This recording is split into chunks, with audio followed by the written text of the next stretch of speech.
Hello, and welcome to the SoberBuddy podcast, your daily boost of sober thinking and awesome life building. I'm Tara Schiller, CEO and co-founder here at SoberBuddy, and I'm joined by my co-founder and father, Paul Breathen, who is an addiction recovery expert. I am super excited about our podcast today because we're going to be talking about relapse, how to avoid it, and what to do if you don't. So we have lots of tools for that. Paul's going to talk about that, and I can't wait to see what he has to say about it. Remember, if you like what you hear on the podcast, you should download the SoberBuddy app for bite-sized challenges, motivation tips, and sober tracking so you can take your life to the next level. All the challenges are customized to your drug of choice and stage of recovery, and Buddy even responds to your mood. So definitely check out the app. You can find it in both app stores, iTunes and Google Play, or you can just check out our website, yoursoberbuddy.com, and there's direct links there. All right. Welcome to the show, Paul. Hi. Good to be back. Yes. I had so much fun with you. I'm excited about this podcast. I feel like this is my new calling in life, is podcasting. I love it. Well, you're a natural at it. I just always needed a mic. Somebody just hand me a mic. And yes. You were a talker as soon as you started walking. Yes. You just kept talking. So you know what? Never thought about that. That's true. This is the perfect calling, right? Put a mic in front of you. Yeah, yes, for sure. For sure. I just walk around with the mic just around, those little tiny, have you seen those little tiny mics you can like put into your phone? Ever since I saw one of those, I was like, I need one of those. Just so I can walk around and just entertain, the people in my head all day long. Speaking of the people in my head, I have discovered that we have buttons on this Roadcaster thing that David Manheim made me get from the Dopey podcast. He was like, if you're going to be a podcaster, you have to have this. And I have discovered that I can pretend that I have a live studio audience. Do you want to hear it? Here's the live studio. I'm just going to pretend like I'm walking in and that they're just introducing me. Here we go. Oh, there it is. Thank you. Welcome to today's show, the SoberBuddy podcast. Isn't that fabulous? I think I'm just going to keep pushing that. They all think they're funny. Yeah. Stop it. I know. So those are the kinds of buttons. And also it makes me think everything in my life is fake. You never know. Are there really people in these shows? I don't know. So Let's get back to relapse because that's what we're supposed to be talking about. I've digressed. So first, I want to talk about relapse drift because we have on our website both a relapse drift and a relapse recovery chart. So both of them help you kind of determine whether or not to determine what to do in those situations. So let's talk about relapse drift. What does that look like and how can you see it coming? I think this is something that people don't quite see and it sneaks up on them. A relapse feels like it's a sudden thing, like it just happened, that you didn't see it. It's just like, all of a sudden, I don't know. I just started using or I started drinking, but the truth is that there is a progression. There's a process that takes place. And that can happen anywhere from a few days, weeks, months. In fact, I had one person who had 20 years clean of alcohol came in for treatment and he had relapsed. And when we were looking at what led up to that, when did it start? It was a year ago. So it took him a whole year till he finally ended up drinking. Wow. And so there is indicators, and there's usually three indicators. There's an emotional relapse, a mental relapse, and a physical relapse. And they all have their own cues and signs and symptoms. So the relapse drift chart is a way of kind of evaluating, like, say, for the past week. These are like maybe 5 or 6 areas, and just kind of seeing, are you maintaining these behaviors or not? Are you starting to drift towards what we call addict thinking, addict behavior, emotional, drifting? So here you would fill it out. I mean, everyone's maybe a little bit different. So what are the things that are you doing to maintain your recovery? So, if you're eating a regular meals, it says going to groups and meetings, coming home at the same time, going to bed at the same time, waking up, keeping a schedule, or talking to support people. So there's the list here. And then risky behaviors, ones to avoid. So, don't walk around with lots of cash. Stay away from neighborhoods and people, places, and things that are associated with your drinking or alcohol use. Triggering people, triggering places. So what you do is you just check them off, and you find that you're not having checks, more in one or the other, then it means that you're drifting towards use. You're in a higher risk of a relapse. Now, emotionally, people are going, I think this is hard to do, because there's something you kind of want to drift, right? So you're going to have to battle yourself there, right? To like be honest with yourself about what's really happening. And sometimes we don't realize how much we may be denying or minimizing. And so sometimes people around you, this is what's good to have support people. They may, say, well, you're saying this, but look what you're doing. They can challenge you, they can confront you, or they can at least give you feedback, like a mirror to reflect back. And I think that's really helpful.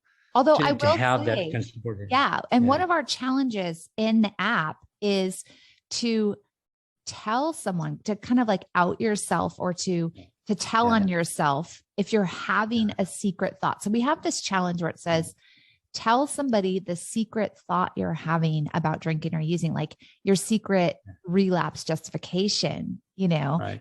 And I think that's a really like scary, in your face, but poignant challenge to really tell on yourself a little bit. Yeah, because most people, especially in the beginning, you're just pretty much unaware.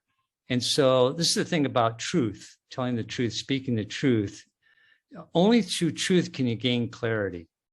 Can you really become real? And if you're not real, then it's just, a fake. It's just something you're just kind of going through the motions, but it really has no meaning or substance in your life. And it's really hard in the beginning to kind of bridge that gap, crossing over from one lifestyle that's always about lying and deceiving and dishonesty and denial, and then moving towards being open and clear. And, it's risky, it's threatening, but it's really the only way you can truly become stable and recover. Let's talk about emotional relapse, because I think that one sometimes is a little harder to pick up.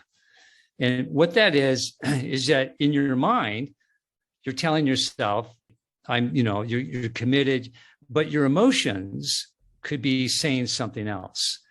So something happens that is an emotional situation, whether it's an argument or some fear or loss, and you clam up. See, that's your first indicator of a drift. You're not sharing about what's going on emotionally. You're kind of suppressing it. And then you find yourself maybe in your behaviors missing a meeting, or when you're at a meeting, you're not sharing, or you're focusing on other people's problems. And maybe you're not, then you start not caring for yourself. So this idea, a lack of self-care, is an indicator that you're emotionally relapsing or drifting towards a relapse. So to see that, and then to realize, look, if I suppress or don't talk about some event that's bothering me emotionally, then that's going to put me at risk. So to stay clean and sober, I need to be able to, open up, get clarity, get it off my shoulders, my chest. It's just like, just get it resolved. So that's one aspect of that drifting. And then you have the mental relapse. And this is where we get into the relapse justifications, where now you have this argument going on in your head. I don't want to use, I want to use. Well, here's the reasons I shouldn't use, but here's the reason why it's okay to use. And so you have this mental battle going on, and then you start moving towards these justifications. And they could be very subtle. And this, again, is with honesty. For example, you're at work, your wife calls you up and says, can you stop at the store and buy some bread? right? And you go, sure, I'll do that. On your way home, you make this decision to stop at the store, but the store happens to be in the neighborhood where you usually buy your drugs. But the justification, I'm just going to buy some bread. It's quick and easy. I know where the place is. You walk in and you're not really honest because maybe an employee there is the guy who sells you drugs. Right. And then you tell yourself, I'll just go in real quick, just get the bread and get out.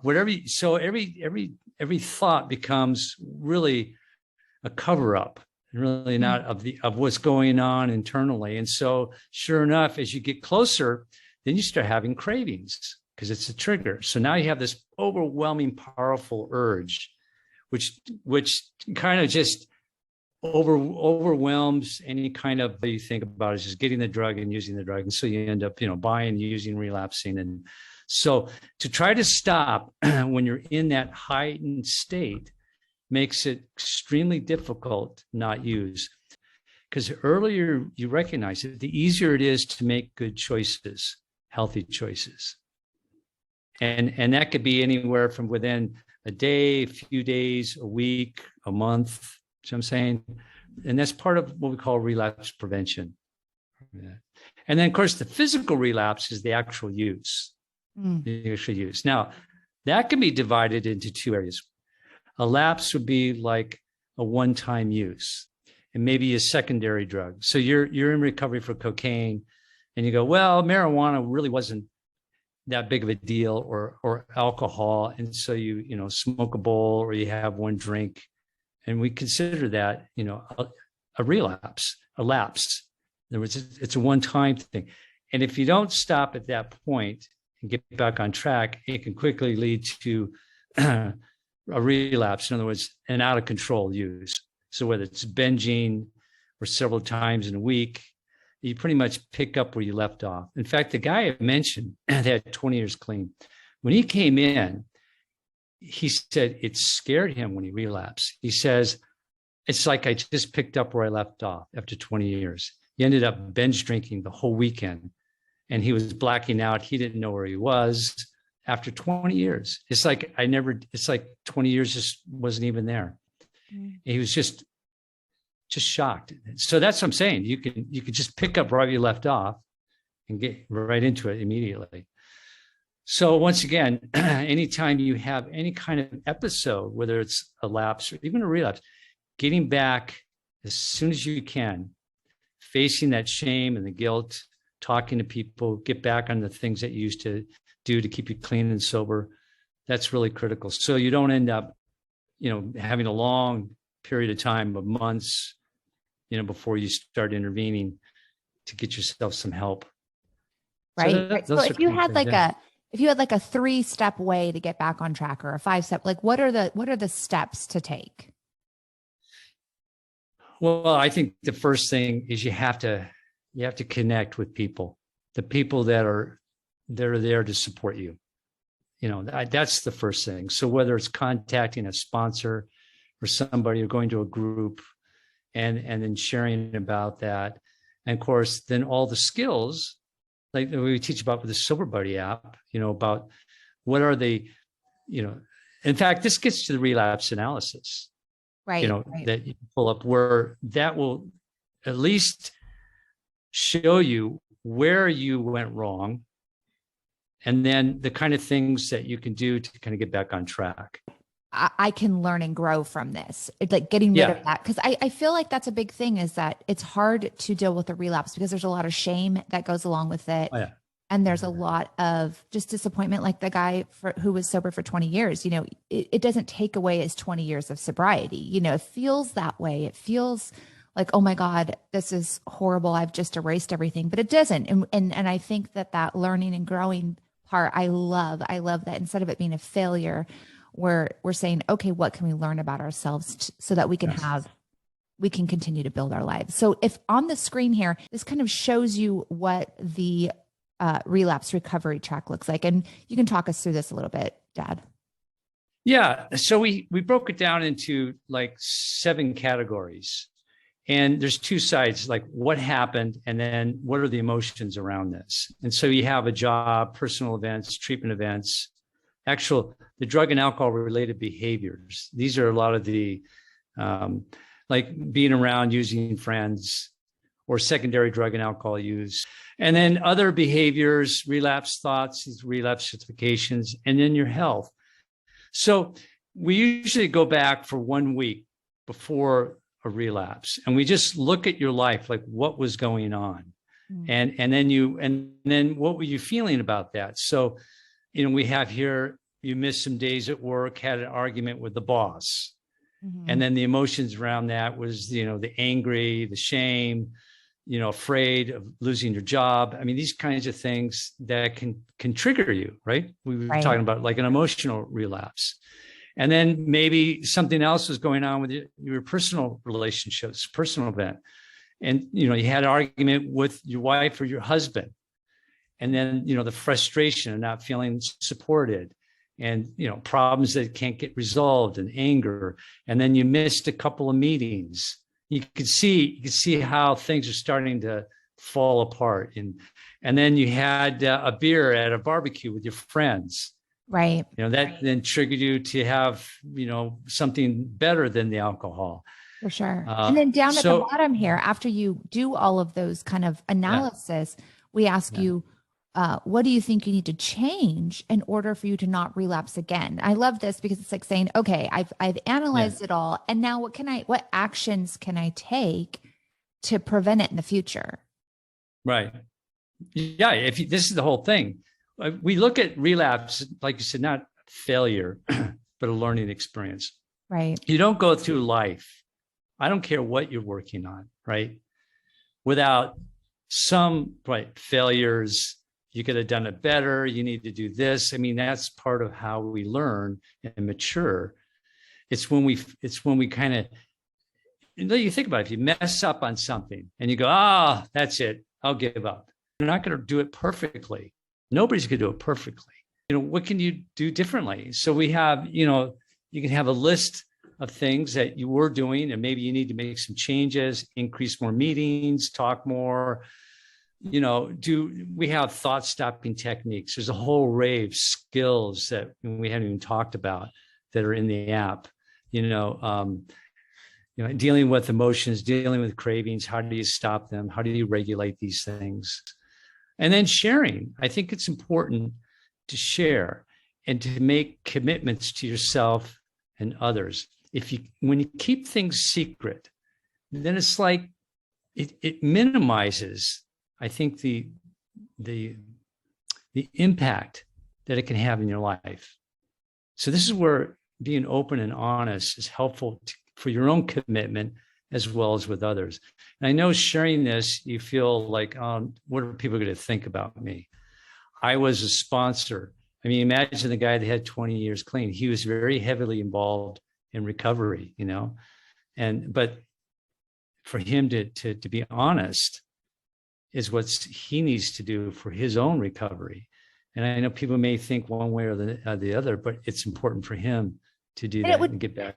It would show others too that, you got to keep on it, this can sneak up on you at any point in your life, even when you've been sober for 20 years. And I think that's what's so powerful about story is when we expose our humanity, because everyone actually is a human. And so we're all struggling with something. So when we expose that and say, hey, we're not like struggleless, then it helps us to recognize it in ourselves and be okay with it. Right. It's being human, having relationships, Welcome to the human game. Yeah, right. And the stuff that you learn in your recovery applies to all areas of your life. It really is. It's about overcoming and about taking responsibility and be committed to that, and realizing that you can change, that you can grow and you come alive. I mean, you can have a better life. And so whether it's overcoming an eating disorder, or some other habit or problems in life, I mean, it's the same kind of skills that how powerful is that? I mean, I know I've heard a lot of people who talk about they were able to just come into after they got through this struggle and got sober and really started to stabilize and everything, it was so empowering that they were able to overcome something so demanding and controlling in their life. And so then it gave them the personal belief to go out and conquer other things in their life. So sobriety has such a powerful impact that goes beyond just not doing drugs and drinking alcohol. It's right. it Absolutely. and it reverberates throughout your life. And I think that that's a really powerful thing. I had so many conversations along this line, especially after someone having a relapse. I go, look, this is probably the hardest thing you're ever going to work on. But what you're going to learn from this, if you just did half, right? Spend half the energy and anything else in your life, you'll succeed. I mean, right. Because it's huge. And the time committed, the effort, the energy, the mental, energy involved in that, going to meetings, talking to people, dealing with others, dealing with the emotions. I mean, these are skills that are very powerful and important in all aspects of life. So it's not a waste of time, really. Right. It's not right. Yeah. Well, I love it. And I think that was a great conversation on relapse. Again, if you have a relapse in the SoberBuddy app, every day when you check in, it asks you, have you stayed sober since the last time you checked in? If you say no, it will say, do you want challenges to help you, get back on track? And if you say yes to that, then you'll go through a series of challenges about basically what Paul talked about. It'll go through a relapse analysis.